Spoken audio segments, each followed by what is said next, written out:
Not all jobs in the garden require huge effort and strenuous blood, sweat and tears.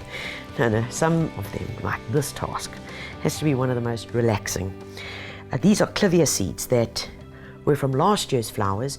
Remember, they take the entire rest of the summer and into the autumn to eventually turn red, and in the autumn, even into winter, you will pick them. When they go red like this, don't chop them off. Keep them, because in these, when we open them up, are these little jewels.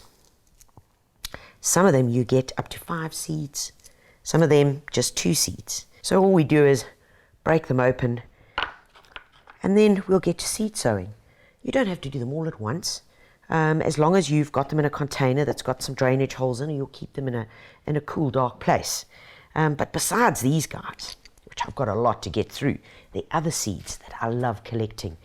Because some seeds you just can't get. You've got to get them via a friend of a friend or a granny, or even worse, you might have to steal one.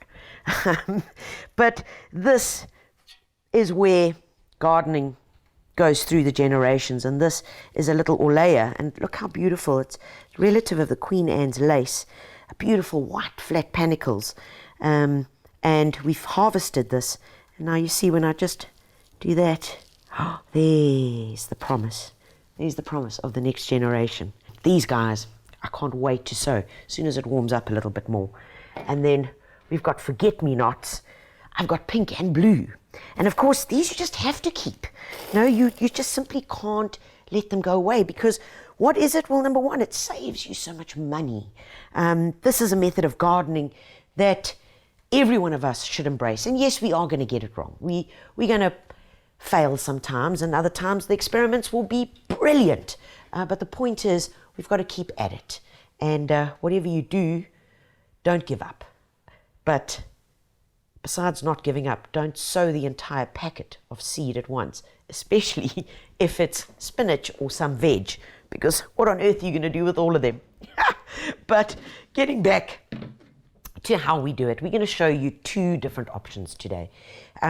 Both are equally correct, but it depends on what you prefer. The first one we're going to show is this over here. Now, this is your palm peat block, which you pop into a container, fill it up with 5 liters of water, and it swells up, and you can literally break it apart like this. It's a sterile, friable medium, which I really love using.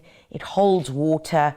It's very lightweight, so for finer seeds, it works a charm. But in saying that, I germinate my Clivia seeds in this as well. It also depends on what's easy at hand, and really what the mood is as well. Gardening is driven a lot by emotions. So we're going to show you with that, and next up we've got the options of what do we actually sow in. Do we sow in an open cavity like this, or do we sow into one that's got the little 6 cavities? As a general rule, I prefer using larger seed into the little cavities, because it will grow to the point where I can actually then pop it out of here and plant it straight into the garden. In this, I prefer using finer seed, where I would then individually just prick them out, and from here, pop them into there. So that all depends. But the trick about these is how much you're going to sow. And that's always the part that requires a bit of patience. So for this one, we've just rinsed this out, made sure it's nice and clean, and all we do is we just take this beautiful palm peat, break it up, and pop it in here. Always overfill it, and the reason for that is this. Once you've overfilled it, I just take a little piece of plank, and you can simply just ease it around. But there we have. Notice I haven't squashed it, I haven't compacted it at all, because one of the key elements of sowing seed is to have a lightweight, airy medium. And because this is so lightweight, and as you drop the seeds in here, they can work their way in because it hasn't been compacted. Right, so what's going in here? I'm using some Gomphreenias. Now, it's a great plant. And was a firm favorite in my granny's garden. And I'm going to show you, this is a finer seed as opposed to the larger seed of the spinach. Now, the trick about this, there are 2 ways to go about it, is number 1, when you are sowing, is try and get them as individually and equally spaced as possible. This is time consuming, but get it right and the reward is well worth it. There it is. Now put the rest of your little seeds away and you can start sowing those, your next batch, in 2-week intervals. And in that way you know that throughout my summer period I'll have these to pop into the garden. Then all we do is we take a bit of our palm peat and we're simply going to sprinkle that on top. Just a fine layer. Once that's done, take our little piece of wood and we simply just firm them down, because now we're getting the seeds directly in contact with that soft, friable, lightweight palm peat. Right, next up is our label, very importantly, because although we think we might remember, we don't. When watering, it's really important to use a fine mist like this, a little fine nozzle. And this little gadget is brilliant. It's even interchangeable, so what I like, it's easy, it's lightweight, it's not a big watering can, and for me it does the job perfectly.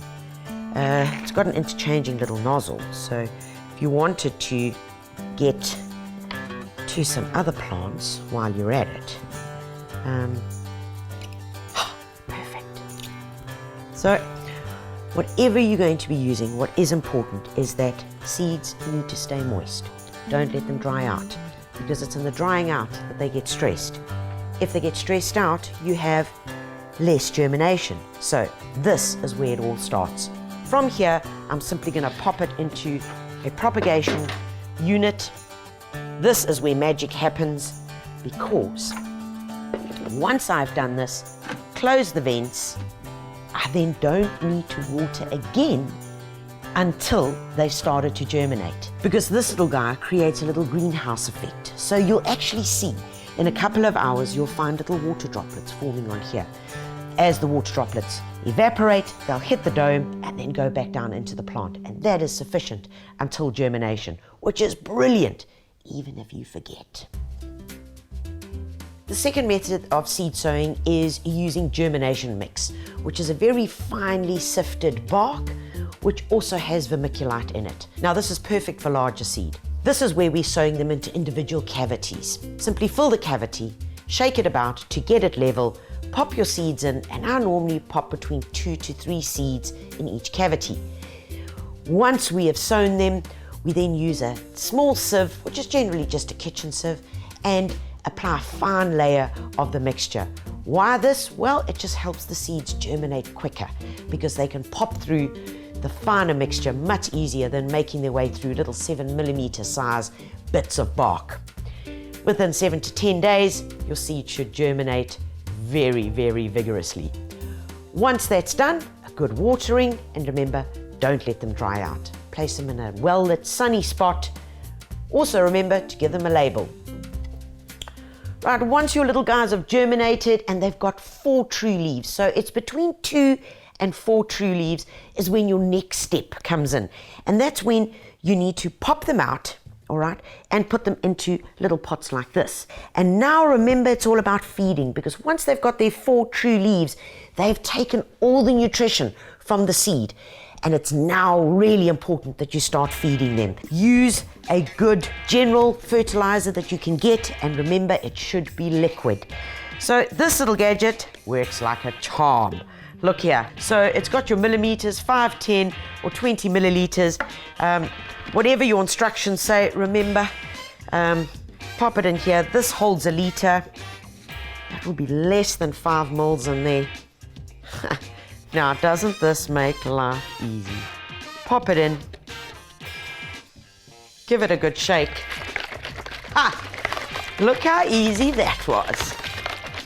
And you can then give them a good watering, and the beauty of this guy is you can work upside down. Giving my little snappies, within a couple of weeks they're going to be ready to pop out into the garden for the beautiful summer show that I know they're going to give me.